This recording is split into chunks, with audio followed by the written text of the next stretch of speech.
Hello, hello, hello, everyone. Kami-kami na naman ang tao dito na iwan. Yan. Yan. Wala na naman katulong. Lahat ang nagiging katulong ko. Lahat may dahilan.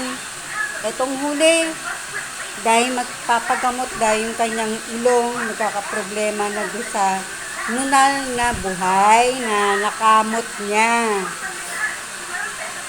Lahat na naging katulong ko, may dahilan, puro may sakit.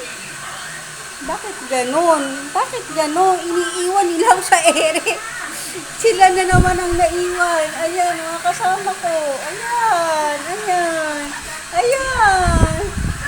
Kami-kami naman. Dati pag naiwan kami kasama namin si Samsam, ngayon wala si Samsam dahil namatay na. Ito, matapang to. Guys, sinong sasalo rito? Pamimigay na kita? Pamimigay na kita? Ha? Bibigay na kita? Ha? Gusto ipa-adapt na kita? Gusto mo ipa-adapt na kita? Kasi sobra kang matapang eh. Ipapa-adapt na kita. Gusto mo? Ang mga kasama ko ay mga senior. Mga senior. Ay, nako, buhay. Panibagong katulong na naman ang papasok dito. Ay, nako, hindi na natapos. Alam mo guys, kung meron lang makukuha na tagalinis na lang ng bahay, okay na eh. Kasi yung mga nagiging katulong ko, sa totoo lang guys, ang maraming kanya-kanyang dahilan. Yung isa, ayaw ng asawa dahil yung isa, hindi sana yung lalaki yung mister nung wala sa bahay. Yung isa naman, nag-abroad. Yung isa naman, masakit ang tuhod. Ito naman isa, na dialysis na pala. Bago siya pumasok dito, na dialysis na pala siya. Mga 3 days lang nagsabi ng papunta ng cancer kanyang sakit. Ay, nako. Kaya solo flight na naman ako. Welcome back! Welcome! Ako na naman dito. Pero uuwi naman yung bunso ko. Kaya lang guys, siyempre yung bunso ko, busy sa trabaho yan. Hinahayaan ko siya. Magtrabaho habang bata siya. Dahil pag 35 years old na raw siya, hindi na raw siya magtatrabaho, magne-negosyo na lang daw siya. Yung panganay ko, siyempre may pamilya na yun. Kaya, alam mo guys, minsan nakakapagsisi rin nagpalagay ng second floor. Kasi kung wala yung second floor, okay lang. Kaya ko maglinis yan eh. Mahilig ako maglinis guys eh. Mahilig ako maglinis. Kaya lang guys, may second floor eh. Kaya minsan nakakapagsisi na may second floor ka. Kaya nagpapasalamat din ako. Yung kinuha kong bahay sa Cavite, wala yung second floor. Bungalow siya. Pero may abang siya para sa second floor kung mag-aasawa yung bunso ko. Eh ngayon, tira mo, laki ng bahay guys. Ako lang tao dito, oh.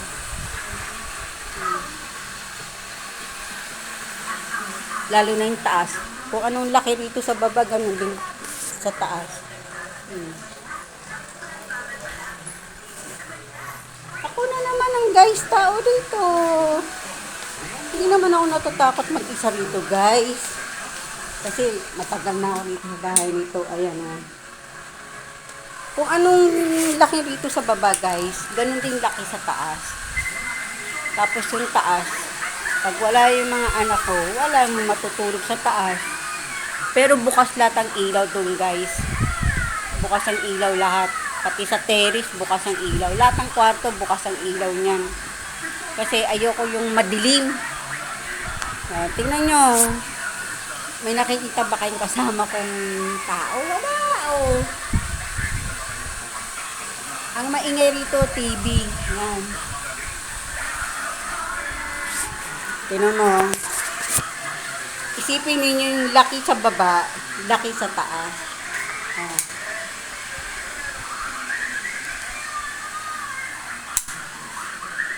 CR. Yan. Yan. Isipin niyo yung laki ng baba, laki ng taas yun, guys. Tapos walang natutulog. Kaya noon, guys, nung maliit pa ang bahay namin, okay lang na paupo-upo ako, panonood ng TV, ganyan, habang nasa school yung mga anak ko. Pero pag iniisip mo, ang laki ng bahay mo, ikaw lang natutulog dito sa gabi. Tapos, oo nga, may kasama akong 3 aso, yan.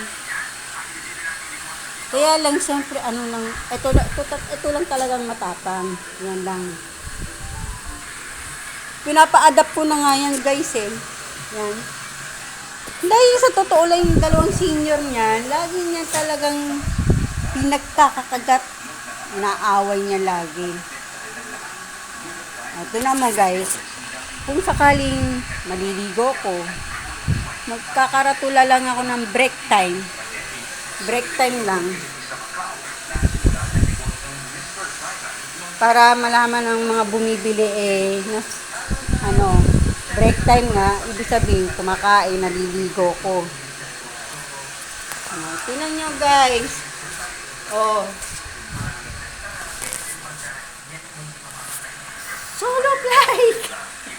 Solo flight! Kaya nga nag-uungot na rin ako sa asawa ko, guys. Oh, huwag ka na magtagal dyan. Para may kasama naman dito sa bahay. Lalo na lilipat na rin sa Cavite.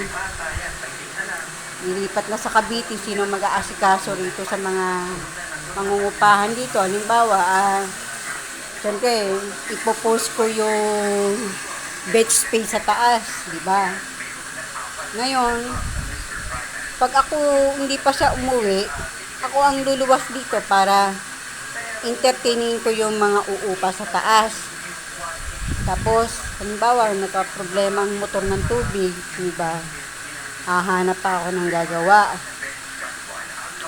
Kaya guys, mahirap talagang ang bahay mo ay napakalaki. Noon, nung wala pa akong bahay, sabi ko sa sarili ko, pag ako nagkaroon ng bahay, gusto ko malaking bahay.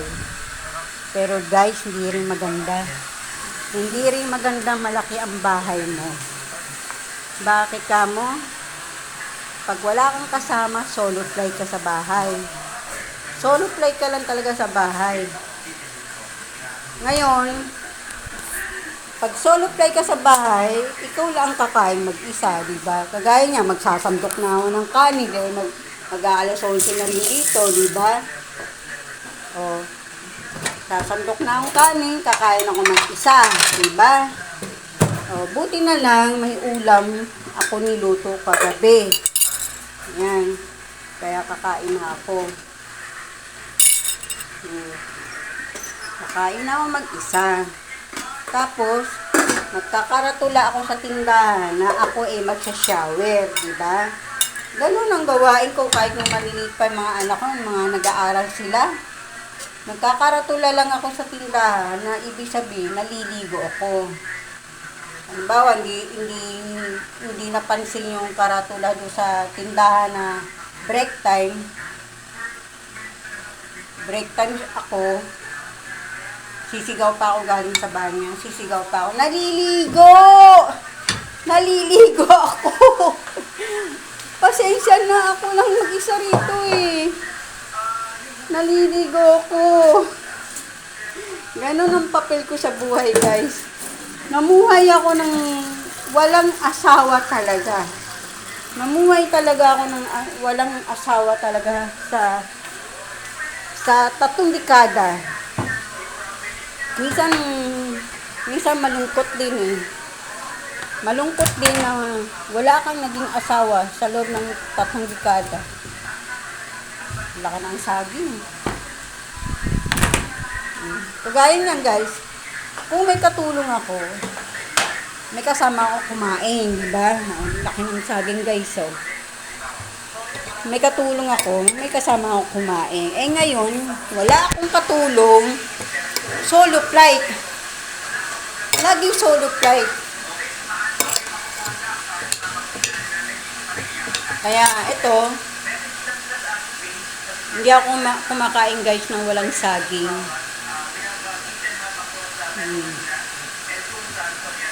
Nasanay ako kumain guys sa may saging talaga. Hirap buhay guys.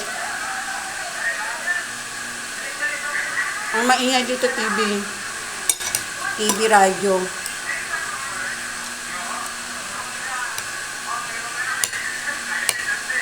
Tsaka makakakita na meron kang malaking bahay, pero nag-iisa lang ang tao. Kagaya itong aso ko.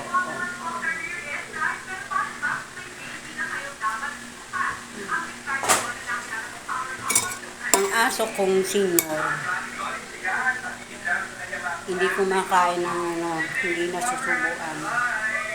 Kain ka na dyan.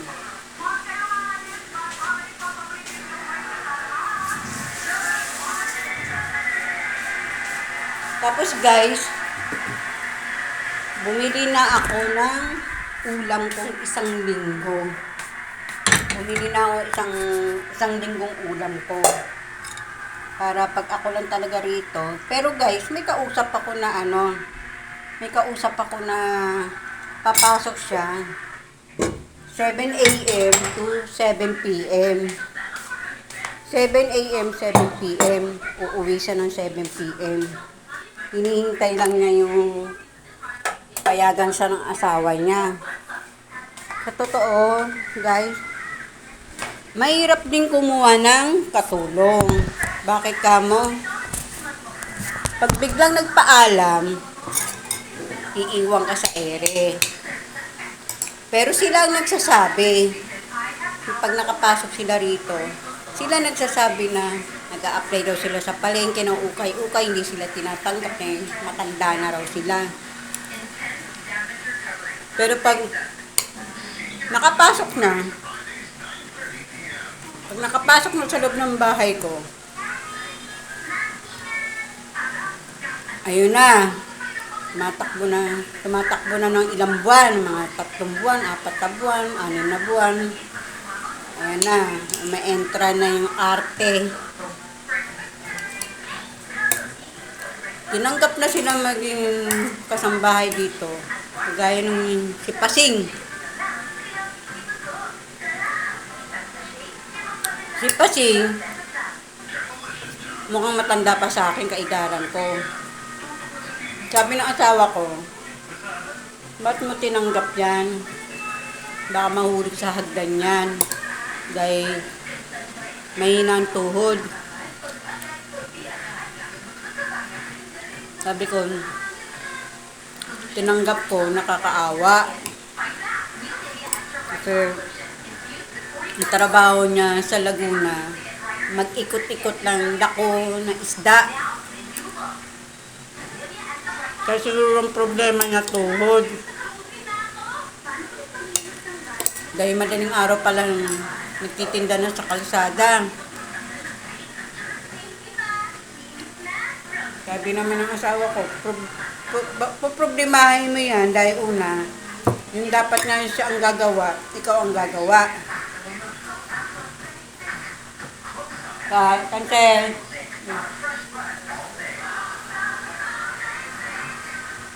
sabi ko, okay lang. Sure naman mayroon ako nakakasama. Noong ilang buwan na si Pasing dito guys, entra na. Uwi ng uwi. Tapos, inuutangan na yung mga anak ko.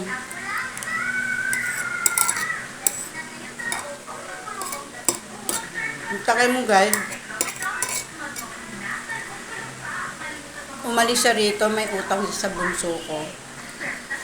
Hindi na niya nabayaran. Hindi na niya nabayaran. Ang daming dahilan. Yung mga buwan daw na...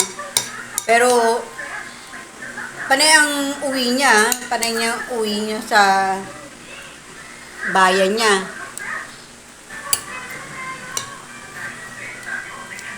Nangyayari guys, yung mga nagiging kasambahay ko rin, abuso.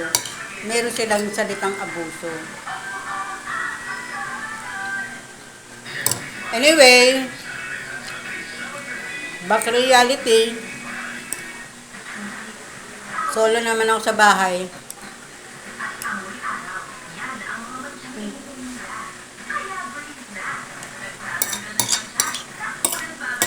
Kagabi, gagawin ko yan guys.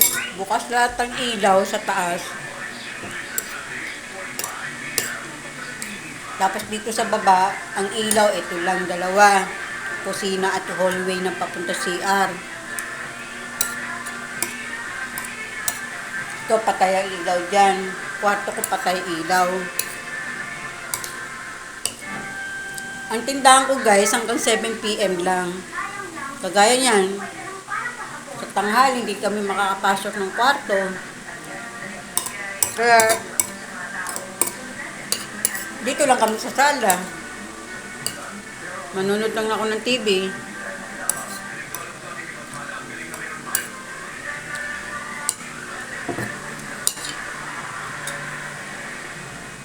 Kaya sa gabi, 7 PM, sarado na ako ng tindahan para makapagpahinga rin.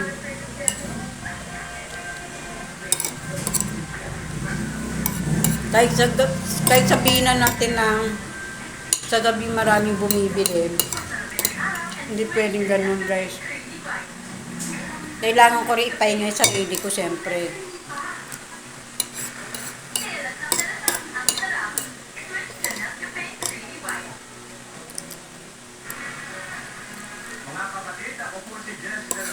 Kaya mahirap guys talaga na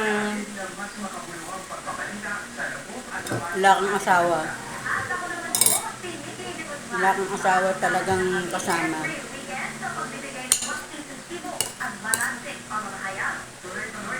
Kaya sabi ko sa asawa ko, 3 years ka na lang dyan. Huwag ka na magtagal.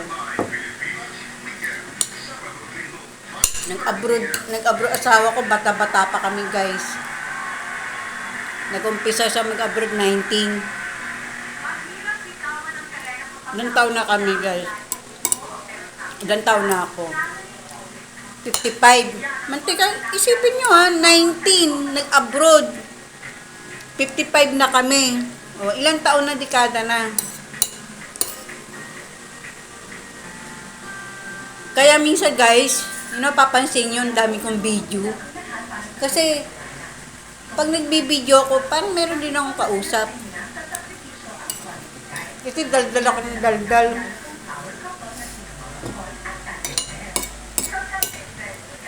Dinadaan ko na lang sa kakadaldal yung lungkot. Ang tagal niya guys, oh. Bali, inulang ko na lang yung saging din. Kasi hindi ako mahilig sa baboy. Ang kukunin ko lang sa sinigang guys, sabaw, sa yung kangkong, labanos, sitaw, bawal sa akin yan.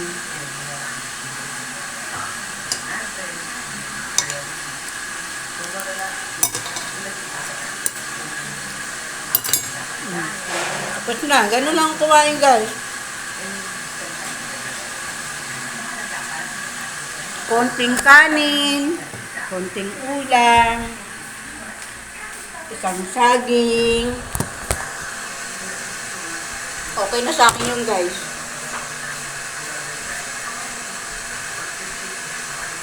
Hindi talaga ako palakain guys ng marami.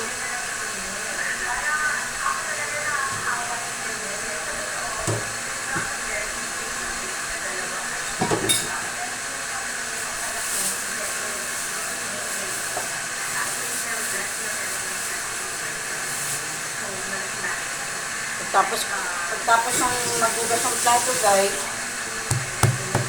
Pepesto na ako doon sa upuan ko. Pepesto na ako doon para manood ng face-to-face saka EAT. EAT pala, hindi Itbulaga.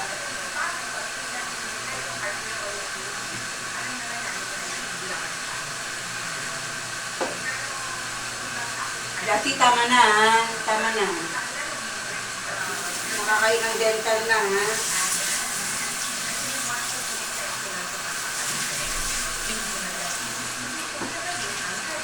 Ang buhay ko laging ganito,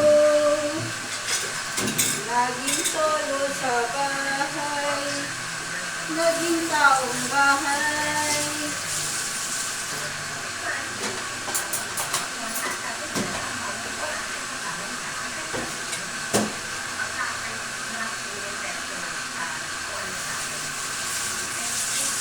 Inilang nyo ba guys? Kung ilan? 19 nag-abroad asawa ko. 19 years old. 19 years old. 55 na kami guys. Ilang taon na ako nagtitiis. Ilang taon na ako nagsusolo.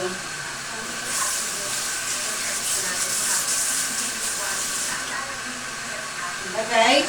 Binilang nyo ba guys? Ilang taon na ang English na kung wala?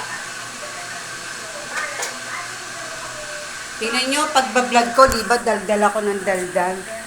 Doon na lang ako bumabawi, guys, eh. Doon na lang ako bumabawi. Magdaldal, magdaldal, magdaldal. Ngayon, magtututbrush naman ako, guys. Tapos, aanin ko yung paa ko sa heater para makarelax.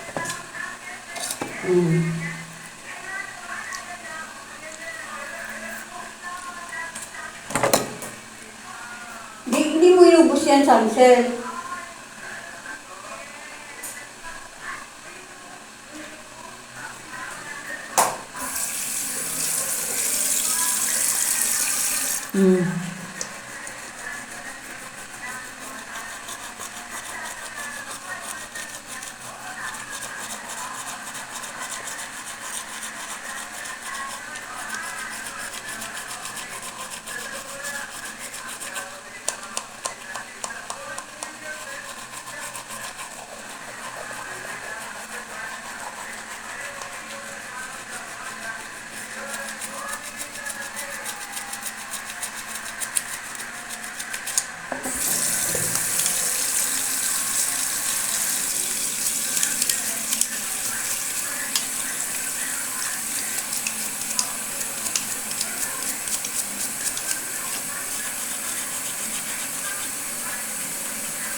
Tapos guys, i-relax ko yung paa ko sa heater.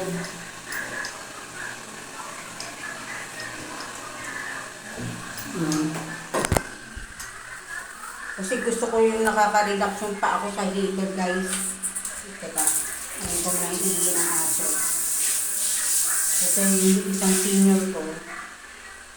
Siya talaga yung umiihi rito. So guys, nakaka-relax ang paa ko rito. Yan.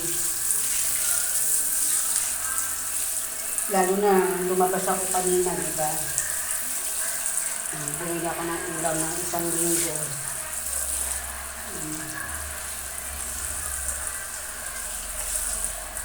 Maano lang na mainit yung paa ko guys.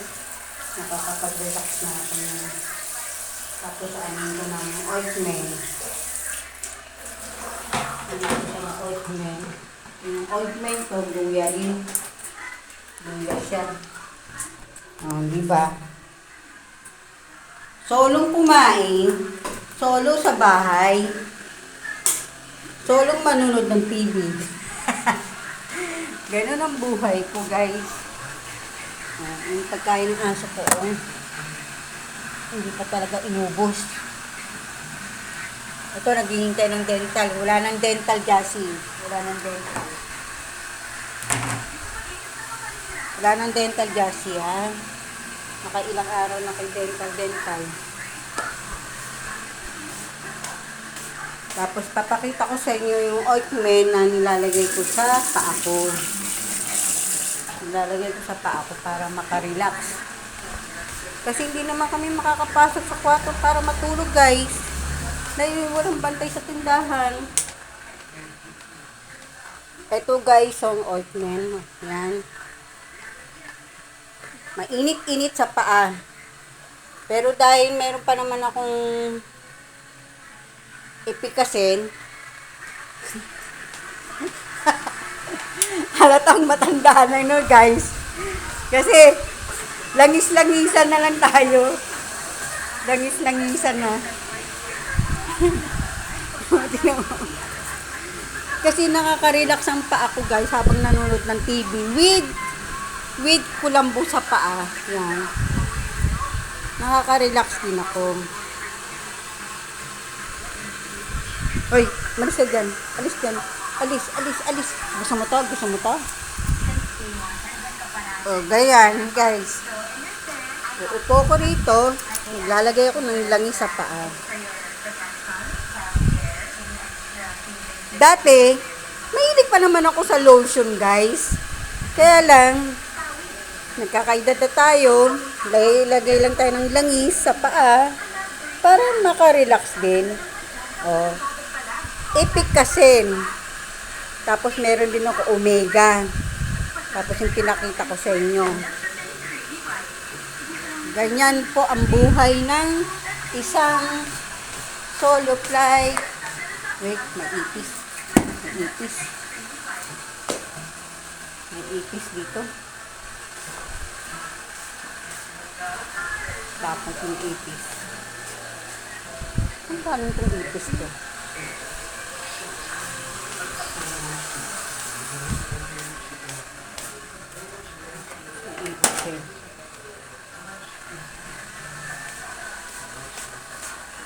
Ayan, tindahan ko, guys, oh. Kaya, ang nangyari, wala talagang papasok sa loob para humiga-higa sa kama. Dahil dito talaga ako sa sala. Dito talaga ako sa sala. Higa-higa.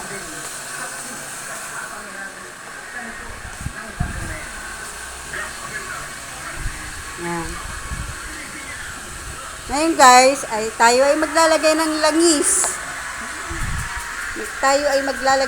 langis. Tapos magkukulambo na ng paa.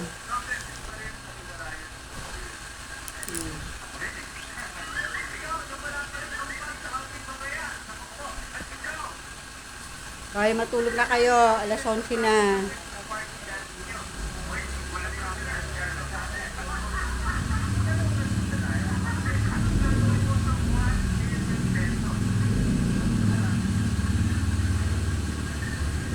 Tutok na mata ko sa TV, guys.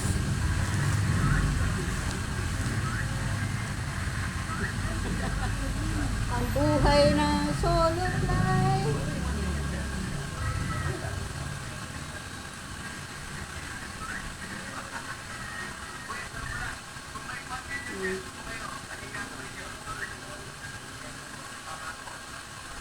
Kapag imamassage ko siya, guys, yung paa ko. Kasi kahit pa paano, guys, nakakaramdam na rin ako ng arthritis. Kaya may marami akong langis-langis. Yung langis ng isa, yung ointment, mainit yun, guys. Sa gabi, sarap yun.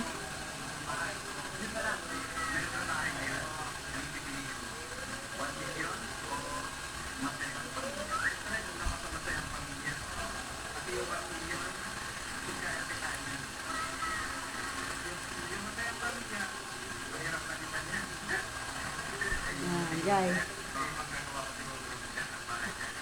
Mamasage ko na yan, guys.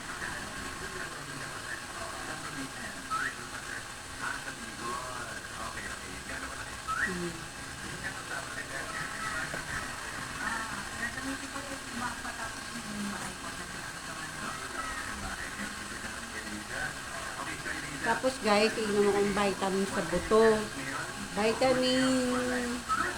Vitamin 6, 12.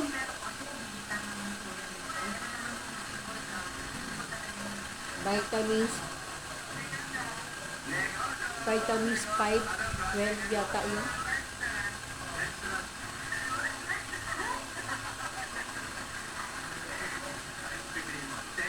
Yan, minamasad ko guys. Nakaka-relax siya guys.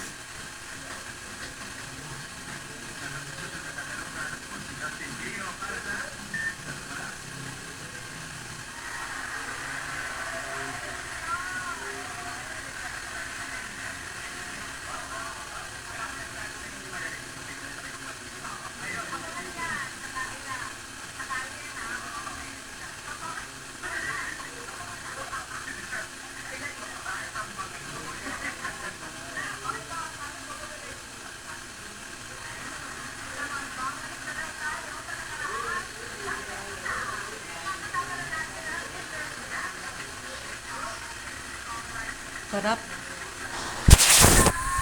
Ipapakita ko sa inyo yung totoong massage ko. Papasok ko muna to guys. Kasi parang na rin ako nagbablog dahil una. Sinasabi ko sa inyo yung aking mga, yun naman guys oh, nakakadalawa na ako. Sobrang init niyan guys. Oh. Sobrang init niyan. Ito guys oh, ito talagang massage ko. Yan. Pag inang mo yan sa talampakan, sarap ng pakiramdam. Yan. Tingnan mo yung mga langis-langis ko guys. Oh. Yan. Halatang 55 na. Ang daming langis. Pero naglo-lotion ako guys. Naglo-lotion pa rin naman ako. Oh, ngayon, uupo ko sa trono ko. Nakakulambo ang paa. Tapos, patayin ko muna. Ay, tapat ko muna yung electric fan sa mga aso. Tapat ko muna yung electric fan. Hindi na kami makapasok guys sa kwarto para matulog. Hayaan ko na lang sila dyan matulog. Basta ako manonood lang ng TV. Patay ng ilaw.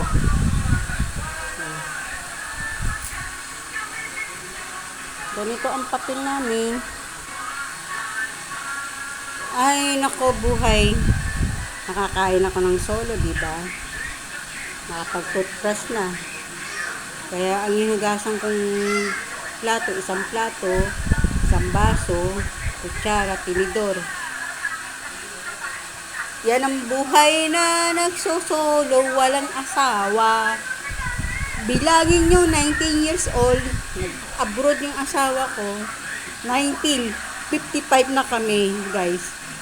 Ilang taon na. Tuwing magbabakasyon, isang buwan lang. Isipin nyo nga, nabuhay ako ng walang asawa. Nabuhay ako ng nagsosolo sa lahat ng bagay. Good day. Manonood ako ng Itbulaga. EAT, PBJ. Bye-bye.